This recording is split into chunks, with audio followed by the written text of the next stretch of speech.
नवरात्र में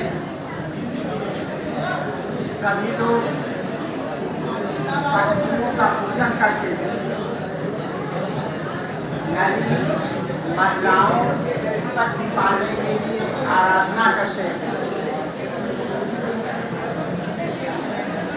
अर्चना जी ने कहा कि मैं इस अभियान को क्यों चुना, तो मेरे इस अभियान को चुनने का महत्वपूर्ण कारण है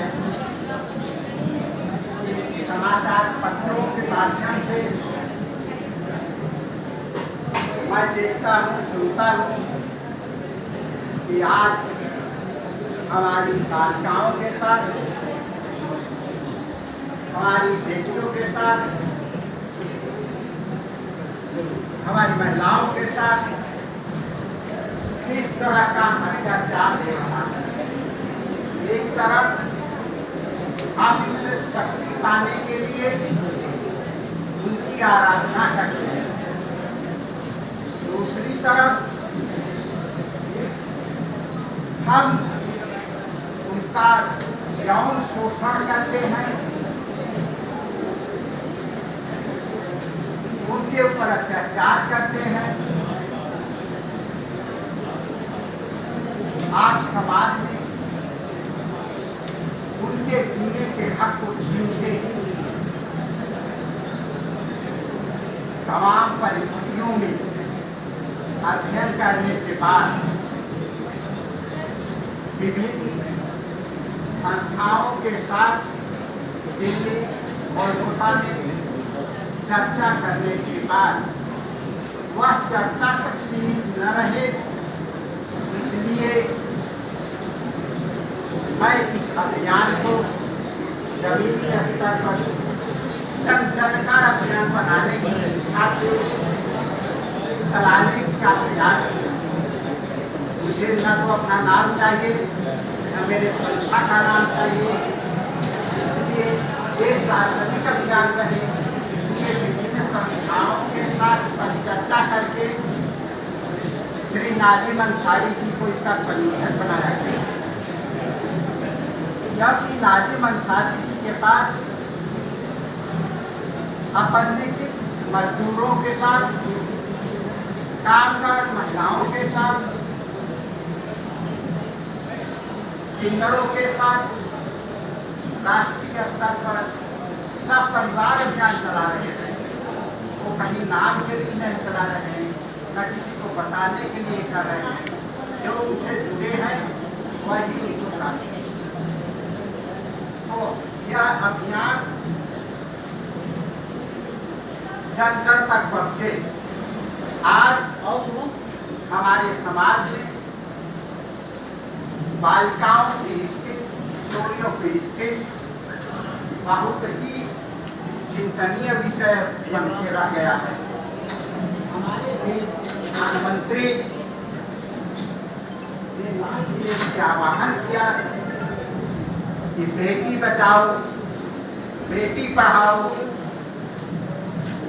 लेकिन मैं उसमें एक शब्द जोड़ना चाहता हूँ कि बेटों को सांस्कारिक बनाओ। अगर हमारे बेटे सांस्कारिक बनेंगे तो बेटियों के साथ अत्याचार नहीं होगा। कानूनन महिलाओं को समानता का अधिकार मिला है, लेकिन यह चिंतनीय विषय है।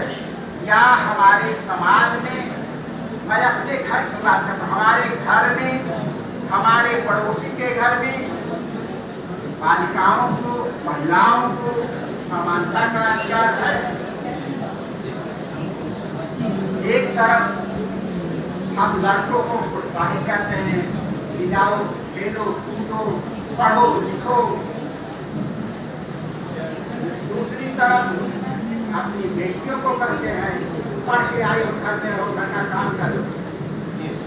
क्या हमें उनके बचपन पर चिंता नहीं करनी चाहिए? जिन बेटियों को अवसर मिला वे राजनीति के क्षेत्र में, धर्म के क्षेत्र में, के क्षेत्र में,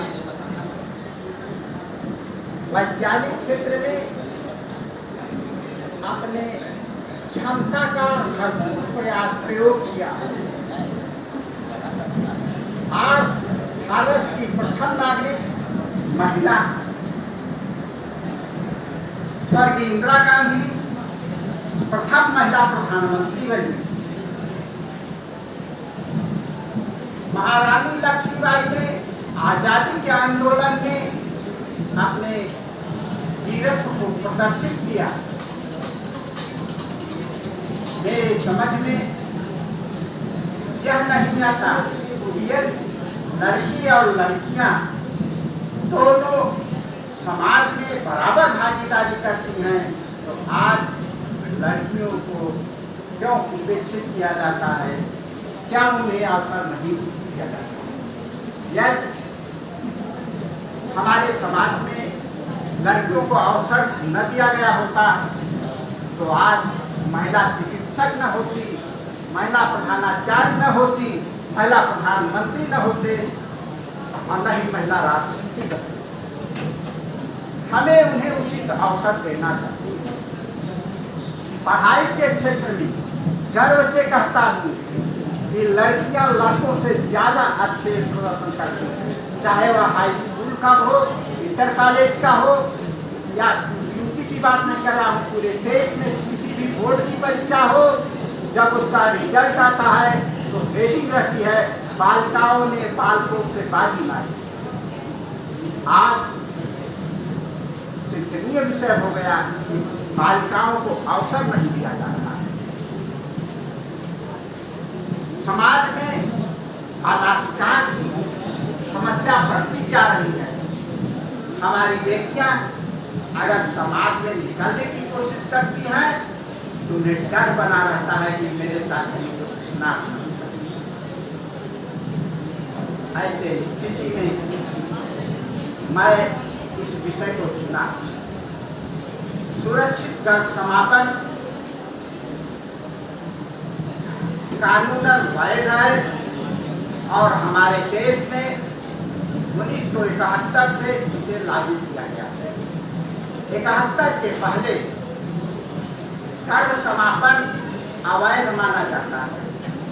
एक बात स्पष्ट कर दूं, क्योंकि कुछ समाचार पत्रों से मेरे पास फोन आया कि यह गर्भ समापन क्या है।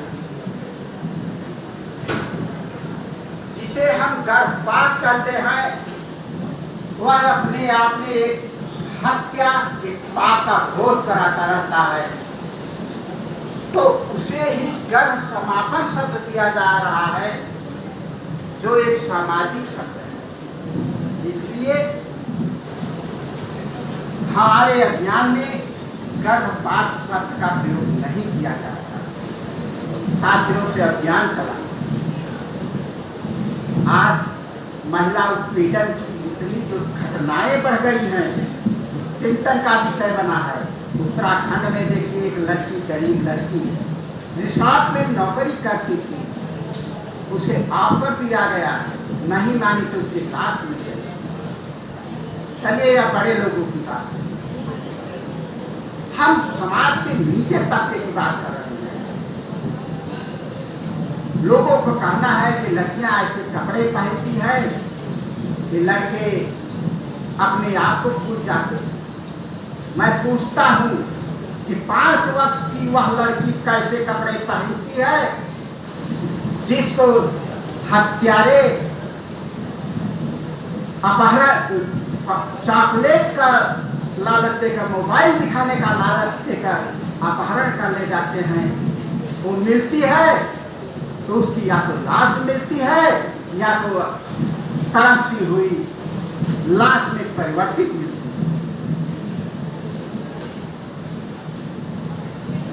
एक समय था समाज में, रावण को लोग उसके राक्षसी प्रकृति से जानते, जबकि रावण जैसा विद्वान कोई नहीं था। लेकिन एक नारी की गरिमा का हरण करने के कारण राम को रावण के राक्षसी प्रकृति का वध करना पड़ा।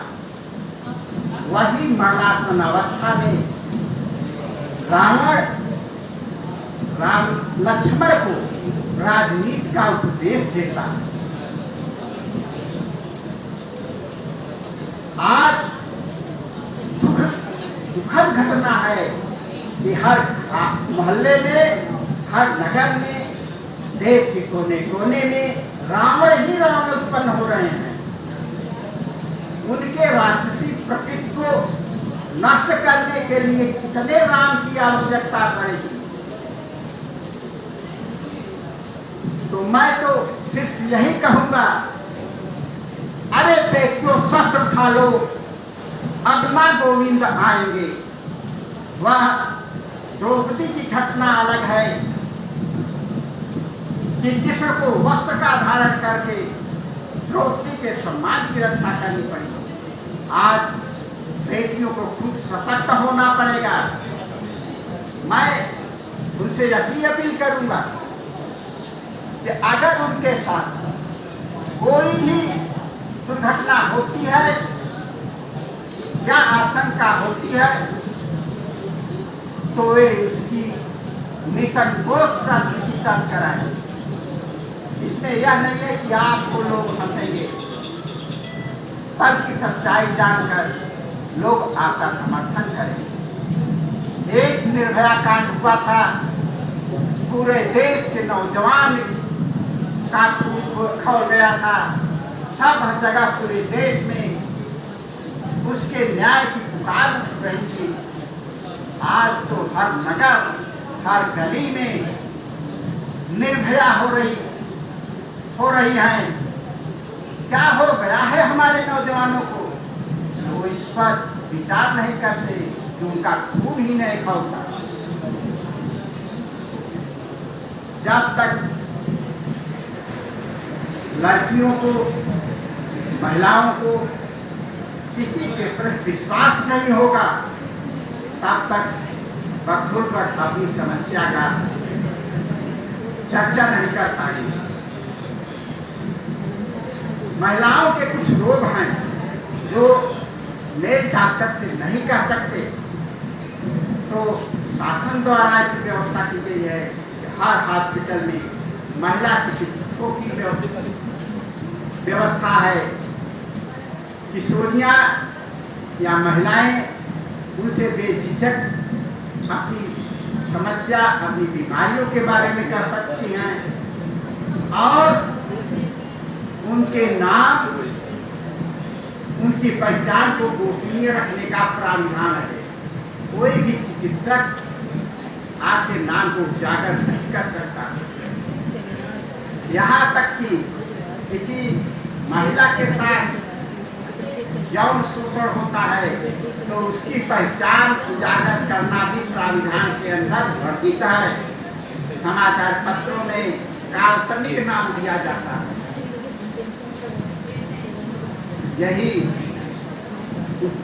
पीड़ा मेरे दर्द में उठी। मैंने सभी साथियों से चर्चा किया। एक दो लोगों ने मेरा विरोध किया कि आप इस मुद्दे को उठाएंगे तो आपका विरोध होगा। मेरा कहना था कि मुद्दा मैं नहीं उठा रहा हूँ, वसेरा नहीं उठा रही है, आर्थिक सेवा संस्थान नहीं उठा रही है। एक सामूहिक निर्णय के आधार पर सामूहिक बात की जा रही है और जब सामूहिक बात की जाती है तो वह जन की बात बन जाती है। और मेरा उद्देश्य इस अभियान से है कि बेटियां सशक्त बने और इस अभियान को अपना अभियान समझे। मैं कोई समाधान बताने वाला नहीं हूँ। स्पष्ट है कि मैं सिर्फ समस्याओं को आपके सामने रखूंगा, समाधान आपको अपना खुद चुनना पड़ेगा कि हमें क्या करना है। हम आपके समाधान में सहयोगी बन सकते हैं, लेकिन समस्या के समाधान का प्रयास आपको करना पड़ेगा। मैं नौजवानों से, लड़कों से अपील करूंगा कि हमारी संस्कृति, हमारी सभ्यता हमारे धार्मिक ग्रंथों में कहीं नहीं कहा गया है कि महिलाओं का उत्पीड़न करें। रामायण, गीता, कुरान, बाइबल सब में यही कहा गया है कि महिलाओं को सम्मानित करे, उनके सम्मान की रक्षा करे और उन्हें समान अवसर प्रदान करे। इन्हीं शब्दों के साथ मैं लास्ट संदेश देना चाहता हूँ, तू खुद तो बदल, तू खुद तो बदल, तब तो ये जमाना बदलेगा, रावी की रवानी बदलेगी, सतलज का मुहाना बदलेगा। हमारे करनी और कथनी में कहीं भी अंतर नहीं होना चाहिए। यदि हमारे करनी और कथनी में कहीं अंतर हुआ तो मैं सोच रहा हूँ कि दो आंखों से मैं इतने बड़े समाज को देख रहा हूँ, लेकिन मैं भूलता हूँ कि इतने बड़े लोगों का विश्वास मेरे क्रियाकलापों पर प्रतिदिन प्रतिक्षण नजरें गड़ाए हैं। मैं करता क्या हूँ। हमारे बीच में मुख्याधीश महोदय, नगर कौर अभिलाषा गुप्ता जी आ गई हैं, कार्यक्रम की अध्यक्षता के लिए प्रधानाचार्य जी आ गई हैं, इसलिए मंच में अर्चना शुक्ला जी को सत्ता हूँ और आप